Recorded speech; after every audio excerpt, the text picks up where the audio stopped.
পরশুদিনে তুমি যে ড্রেসটা পরেছো, উফ কি যে মানিয়েছে, কি যে সুন্দর লাগছে তোমাকে। যতই দেখি ততই আমি মুগ্ধ হয়ে যাই।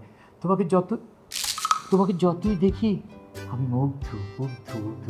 তোমার হাসিটা, তোমার চুলটা, তোমার নিঃশ্বাস আমার না খুব ভাল লাগে, খুব ভাল লাগে। না না, রেকোরা, ভাল লাগছে তোমার সাথে এতদিন পর কথা বলছি, খুব ভাল লাগছে। শুনো, হ্যাঁ হ্যাঁ হ্যাঁ ঠিকই, হ্যাঁ আমি তোমাকে সব কিছু বলে দেবো, টাইম টেবিল সব বলে দেবো, কোথা থেকে তুমি উঠবে সব বলে দেবো। তুমি কিন্তু জানো না যে আমি কত সুন্দর সাঁতার জানি, শুধু ঢেউ আর ঢেউ, ঢেউ আর ঢেউ। না মানে সুইমিং পুল তো ঢেউ নেই, মানে এটা একটা জাস্ট বনের ঢেউ আর কি, আর কিছু না। জি তুমি কেন ফোন দিছো? হ্যাঁ তোমার আমার কিছু ফোন দিবে না? হ্যাঁ কেন ফোন দিছো তুমি? আরে শুনো, তুমি একটা দিশো ঠিক আছে, আমি সেটা দেখবো, অফিসে গিয়ে দেখবো, বারবার বিরক্ত করে তো হবে না।